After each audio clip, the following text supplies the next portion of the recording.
नमस्कार। बाल संस्कार के इस एपिसोड में आप सभी का स्वागत है। बच्चों को असफलता से लड़ना सिखाइए।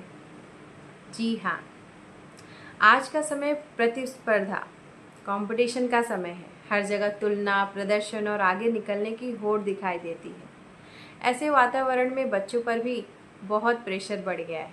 परीक्षा में अच्छे अंक लाइए, हर कंपटीशन में जीतिए, सबसे आगे रहिए।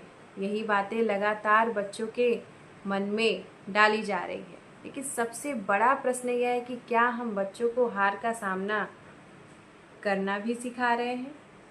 आज भी बच्चे छोटी सी असफलता में टूट जाते हैं। कारण यह नहीं कि वे कमज़ोर हैं, बल्कि कारण यह है कि उन्हें बचपन में केवल जीत का महत्व बताया गया, संघर्ष का नहीं। बाल संस्कार का एक अत्यंत महत्वपूर्ण भाग यह है कि बच्चे को यह समझाए कि असफलता जीवन का अंत नहीं होता, बल्कि सीखने का अवसर होती है। पहले के समय में बच्चों को जीवन की कठिनाइयों से बचाकर नहीं रखा जाता था। उन्हें जिम्मेदारियां दी जाती थी। उन्हें सिखाया जाता था कि हर परिस्थिति में धैर्य, पेशेंस रखना जरूरी है। लेकिन आज कई माता पिता बच्चों को हर संघर्ष से बचाने का प्रयास करते हैं। परिणाम क्या होता है? बच्चा मानसिक रूप से मजबूत नहीं बन पाता। जैसे ही जीवन में कोई कठिन परिस्थिति आती है, वह घबरा जाता है। इसलिए बच्चों को केवल सुविधा मत दीजिए, उन्हें संघर्ष करने की क्षमता भी दीजिए। यदि बच्चा गिरता है तो तुरंत उसे उठाने की जगह पहले उसे स्वयं उठने सीखने दीजिए।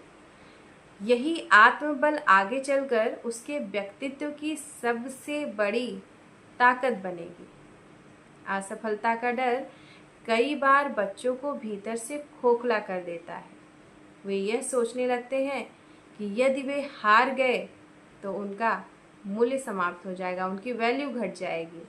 यही सोच उन्हें तनाव, अवसाद की ओर ले जाती है। इसलिए माता पिता को बच्चों को यह विश्वास दिलाना होगा कि उनका प्रेम केवल बच्चे की सफलता पर निर्भर नहीं करती। बच्चा यदि हार जाए, गलती करे, पीछे रह जाए, तब भी परिवार उसके साथ खड़ा होगा। यही भावनात्मक सुरक्षा बच्चे को मजबूत बनाती है। उसे यह सिखाइए कि जीवन में मेहनत परिणाम से अधिक महत्वपूर्ण है। यदि उसने ईमानदारी से प्रयास किया तो वही उसकी सबसे बड़ी जीत होगी। बच्चा कभी असफल ना हो। बाल संस्कार का क्या अर्थ है? बच्चा हर असफलता के बाद फिर से खड़ा होना सीख जाए। याद रखिए, जीवन में वही व्यक्ति आगे बढ़ता है जो गिरने के बाद फिर उठना जानता हो। और यह शक्ति बचपन के संस्कारों से ही आती है।